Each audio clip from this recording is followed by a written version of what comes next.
Gente, eu quero falar hoje com vocês sobre algo que eu conversei com o Jorge Sotomayor esses dias. Não sei se vocês acompanharam ou não, a gente fez um bate-papo pelo blog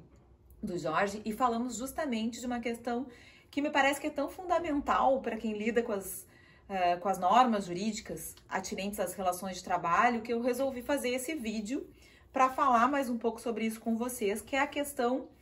do discurso do mal menor. Vejam, nós estamos num momento em que, sem dúvida nenhuma, existe uma clara opção de quem está nos diferentes postos de poder em seguir apostando na retirada de direitos sociais, especialmente de direitos trabalhistas, como forma de enfrentamento de uma crise econômica que é resultado não apenas da pandemia, evidentemente, uma crise econômica com a qual nós já estávamos lidando há algum tempo, que é resultado talvez inclusive de um esgotamento dessa forma de organização social que nós temos e que, sem dúvida nenhuma, está agravada pela situação da Covid-19, pela necessidade de isolamento físico, etc. A grande questão, e é isso que eu quero dividir com vocês, é essa reflexão que eu quero deixar nesse vídeo para vocês, é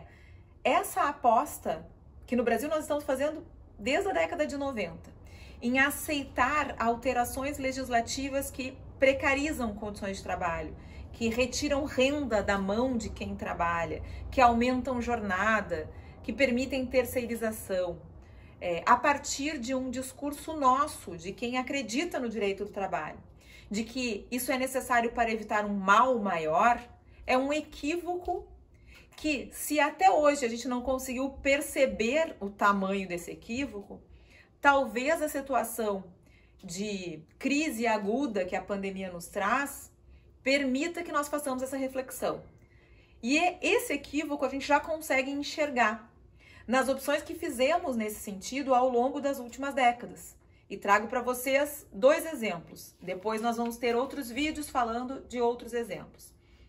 O exemplo da terceirização e das cooperativas de prestação de trabalho. Quando nós falávamos, ainda lá antes da lei que vem já na década de 90, sobre cooperativas, era muito difícil fazer o enfrentamento da utilização das cooperativas para esvaziar o conceito de vínculo de emprego, porque cooperativa em si é uma ideia muito legal. Inclusive é uma ideia socialista, porque é uma ideia em que se elimina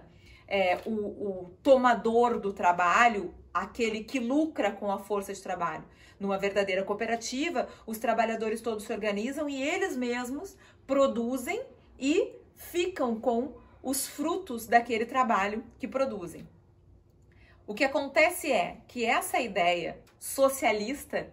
de dividir igualmente os frutos do trabalho, de permanecer com os frutos do trabalho e, portanto, de terminar com a ideia da relação entre trabalho e capital,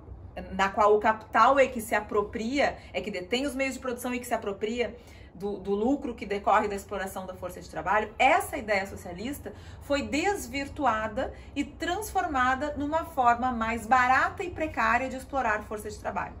E é assim que nós podemos definir cooperativas de prestação de serviço, uma forma mais barata e mais precária de explorar a força de trabalho. Mais barata, inclusive, porque as cooperativas estão dispensadas de parte da tributação que é imposta às empresas e porque os cooperados nada mais são do que empregados subremunerados, aos quais apenas parte dos direitos trabalhistas são reconhecidos. E são reconhecidos em função de uma lei que disciplina cooperativas de prestação de serviço. E aqui é que está o engodo, aqui é que está a cilada em que nós caímos quando, de algum modo, alguns de nós, e estou falando daqueles que defendem o direito do trabalho, passaram a aceitar como uma necessidade uma lei que disciplinasse cooperativas de prestação de serviço para que os trabalhadores contratados por essas cooperativas tivessem alguns dos direitos que são reconhecidos aos empregados. Vejam, o equívoco aqui é fatal, porque o esvaziamento do conceito de vínculo de emprego segue acontecendo e nós acabamos criando uma classe de trabalhadoras e trabalhadores com menos direitos. Numa realidade social em que quem é empregado no Brasil já tem poucos direitos, nós não podemos esquecer que se nós não reconhecemos garantia contra a despedida, nós, na prática, tornamos praticamente todo o direito do trabalho mera retórica, lá na realidade das relações de trabalho. Porque lá, na realidade das relações de trabalho, onde se dá efetivamente a prestação do trabalho, não há como a trabalhadora ou o trabalhador exigir que seus direitos sejam respeitados se ele sabe que pode ser despedido a qualquer momento sem sequer uma motivação. Então, aqui o discurso do mal menor, que acabou prevalecendo, trouxe como resultado concreto um esvaziamento do conceito de vínculo de emprego que, digo mais a vocês, não atinge apenas essas trabalhadoras e trabalhadores até hoje contratados sob essa fórmula fraudulenta da cooperativa de prestação de serviços. Atinge também outros trabalhadores. Ou vocês acham que é tão difícil para alguns de nós compreender o fato de que há vínculo entre um motorista de aplicativo e a empresa que criou esse aplicativo hoje, em função apenas de que estamos diante de uma nova modalidade de contratação através de plataformas digitais? Eu quero crer, gente, que na realidade a nossa dificuldade, a dificuldade de alguns para enxergar que, por exemplo, todos os elementos da mais clássica definição de relação de emprego estão presentes entre a Uber e um motorista de aplicativo da Uber, porque nós estamos esvaziando e desconstruindo o conceito de relação de emprego já há muito tempo. E as cooperativas de prestação de serviços são apenas um dos exemplos disso. Poderíamos dar outros, inclusive, como os do trabalho em ambiente de estética, onde trabalha uma maioria absoluta de mulheres. E se nós pegarmos, por exemplo, a categoria das manicures, a maioria é mulher negra, pois essa também é uma seara, esse também é um âmbito em que o direito do trabalho não conseguiu entrar. E a nossa dificuldade em reconhecer que aí existe um vínculo de emprego e a forma como a gente lidou com isso, que também foi na linha do mal menor, foi criando ou permitindo que se criasse uma legislação para dizer que manicures e cabeleireiras são parceiras do salão de beleza. O outro exemplo que eu queria dar para vocês, para esse vídeo não ficar muito longo, é o da terceirização. A terceirização também, quando nós começamos a denunciá-la como um problema que é visceral para o direito do trabalho, porque a terceirização atinge a espinha dorsal da relação de trabalho. Aliás, é uma prática perversa que o Marx denuncia no Capital. A existência de intermediários que por fios invisíveis acabam disfarçando a relação entre capital e trabalho, intervindo nessa relação para potencializar a exploração. Terceirização é exatamente isso, um disfarce. Mas quando nós, eu, Jorge, Grijalbo, Hugo e outros colegas, poucos na verdade, dizíamos lá na década de 90 e no início dos anos 2000, nenhuma terceirização é possível, porque a terceirização está abalando justamente a estrutura do direito do trabalho. O que nós recebíamos como contrapartida argumentativa era: não, mas vocês estão sendo muito radicais. Nem toda terceirização é perversa, nem toda terceirização é um problema. Quem sabe vamos definir, na linha do que fez o TST com a súmula 331, o que é atividade meio e o que é atividade fim. E vamos permitir terceirização na chamada atividade meio,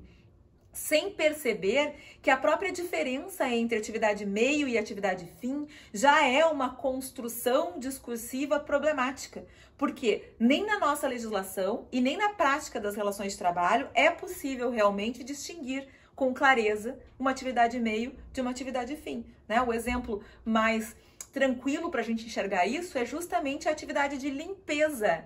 que não por acaso também é exercida na sua maioria por mulheres negras. Vejam como a precarização também tem um recorte de raça e de gênero que nós não podemos desconhecer e nem minimizar. Vejam, a limpeza e conservação, talvez a primeira atividade em que a terceirização foi tolerada e assimilada como algo aceitável, é uma atividade essencial. E, portanto, eu consigo demonstrar a vocês, sem grandes esforços, que não há como fazer uma escola funcionar, fazer um hospital funcionar, fazer um tribunal funcionar sem atividade de limpeza. Se eu não posso prescindir da atividade de limpeza, ela é uma atividade essencial. Eu não posso tratá-la como uma atividade meio, porque se eu retirá-la do contexto, pensem num ambiente hospitalar em tempos de pandemia. Se eu retirá-la do contexto, o que eu tenho é a impossibilidade concreta de exercer o serviço de atendimento à saúde.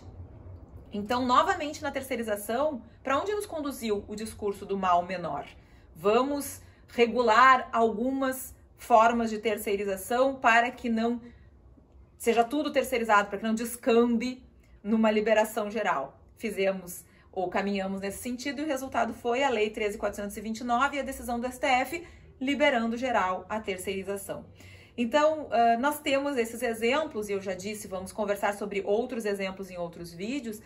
de que essa ideia do mal menor tem nos conduzido sistematicamente à erosão e ao desmanche de conceitos que são essenciais para o direito do trabalho e, por consequência, são essenciais para a própria manutenção do tecido social nesse modelo de sociedade em que nós ainda estamos apostando.